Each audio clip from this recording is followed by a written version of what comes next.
السلام علیکم ورحمۃ اللہ وبرکاتہ۔ بسم اللہ الرحمن الرحیم۔ شروع کرتا ہوں اللہ تعالیٰ کے نام سے جو بڑا مہربان اور نہایت رحم کرنے والا ہے۔ صرف 5 منٹ کا مدرسہ، قرآن و حدیث کی روشنی میں اسلامی تاریخ۔ 3 جمادی الثانی۔ نمبر 1، مسلمانوں کو عظیم فتح کی خوشخبری۔ جب حضرت محمد صلی اللہ علیہ وسلم اور مشرکین کے درمیان حدیبیہ کی صلح اور معاہدے پر دستخط ہو گئے تو آپ صلی اللہ علیہ وسلم نے صحابہ کرام رضی اللہ عنہ کو قربانی کرنے اور سر منڈوانے کا حکم دیا۔ آپ صلی اللہ علیہ وسلم کا یہ حکم صحابہ کرام پر بہت دشوار گزرا۔ بالآخر حضرت سلمہ رضی اللہ عنہما نے حالت کو سمجھتے ہوئے آپ صلی اللہ علیہ وسلم کو مشورہ دیا اور کہا آپ ہی سر منڈوا لیجئے، تو آپ صلی اللہ علیہ وسلم نے اس مشورے پر عمل کرتے ہوئے سر منڈوا لیا۔ یہ دیکھ کر صحابہ کرام رضی اللہ عنہ نے بھی اس پر عمل کیا۔ 3 روز حدیبیہ میں قیام کر کے صحابہ کرام رضی اللہ عنہ کے ساتھ واپسی کے وقت حضرت محمد صلی اللہ علیہ وسلم پر سورہ فتح کی آیت نازل ہوئی کہ ہم نے آپ صلی اللہ علیہ وسلم کو ایک کھلی ہوئی فتح عطا فرمائی ہے۔ حضرت عمر رضی اللہ عنہ جو اس معاہدے کی شرطوں کو اپنے لیے بے عزتی کا سبب سمجھ رہے تھے، اس آیت کے نازل ہونے کے بعد پوری طرح مطمئن ہو گئے۔ اس معاہدے کی وجہ سے کفار مکہ کاروبار کے لیے مدینہ آتے جاتے تو مسلمانوں کے اخلاق، نیکی، اخلاص و مہمان نوازی سے بہت زیادہ متاثر ہوتے۔ اس حسن سلوک کی وجہ سے حضرت خالد بن ولید رضی اللہ عنہ اور عمر بن عاص رضی اللہ عنہ کے ساتھ بے شمار لوگوں نے صلح حدیبیہ اور فتح مکہ کے درمیان اسلام قبول کر لیا۔ الغرض اس معاہدے سے اسلام کے آگے بڑھنے میں زبردست کامیابی حاصل ہوئی۔ نمبر 2، اللہ کی قدرت، زمین کا نصب و فراز۔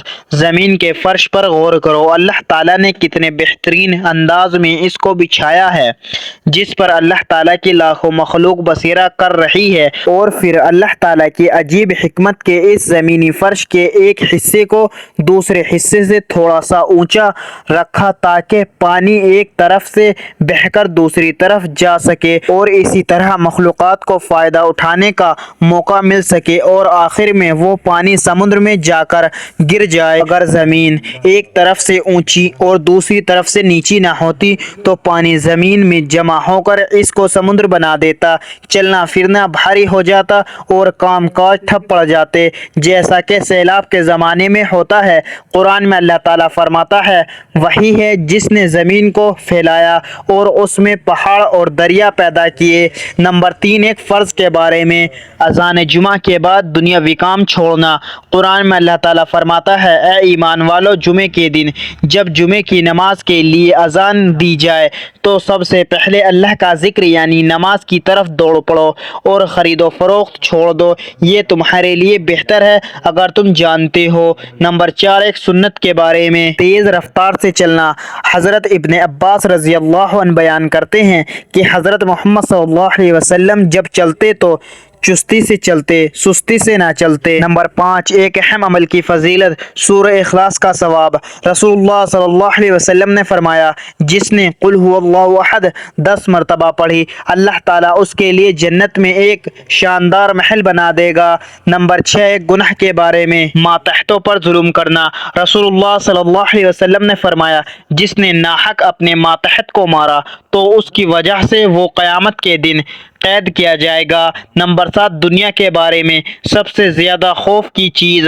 رسول اللہ صلی اللہ علیہ وسلم نے فرمایا، مجھے تم پر سب سے زیادہ خوف اس بات کا ہے کہ کہیں اللہ تعالیٰ تم پر زمین کی برکات کو ظاہر نہ کر دے۔ پوچھا کیا کہ زمین کی برکات سے کیا مراد ہے؟ رسول اللہ صلی اللہ علیہ وسلم نے فرمایا، دنیا کی رنگینگی، اس کی خوبصورتی اور زیب و زینت ہے۔ نمبر 8، آخرت کے بارے میں، اللہ تعالیٰ اور رسولوں کی اطاعت کا بدلہ۔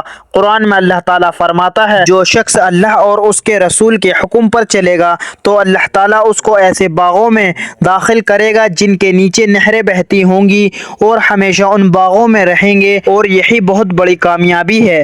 نمبر 9، طب نبوی سے علاج، جن کے اثرات سے حفاظت۔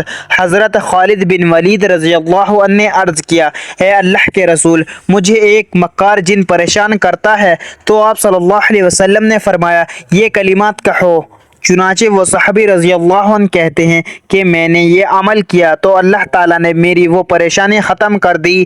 نمبر 10، قرآن کی نصیحت۔ قرآن میں اللہ تعالیٰ فرماتا ہے، اے ایمان والو، اللہ کی نشانیوں کی بے حرمتی نہ کرو، اور نہ حرمت والے مہینے کی، اور نہ حرم میں قربان ہونے والے جانوروں کی، اور نہ ان جانوروں کی جن کے گلے میں قلادہ یعنی قربانی کی علامت کے پٹے پڑے ہوں، اور ان لوگوں کی بھی بے ادبی نہ کرنا جو اللہ کا فضل اور ان کی رضامندی طلب کرنے بیت اللہ جا رہے ہوں۔ اللہ تعالی ہم سب کو ان پیاری احادیث مبارکہ پر عمل کرنے اور اپنی زندگیوں کو سنوارنے کی توفیق عطا فرمائے، آمین۔ مزید اسی طرح کی اسلامک ویڈیو کے لیے اگر آپ نے ابھی تک چینل زماں ملک کو سبسکرائب نہیں کیا تو سبسکرائب کر لیں اور ویڈیو کو لائک اینڈ شیئر ضرور کریں۔ جزاک اللہ، شکریہ۔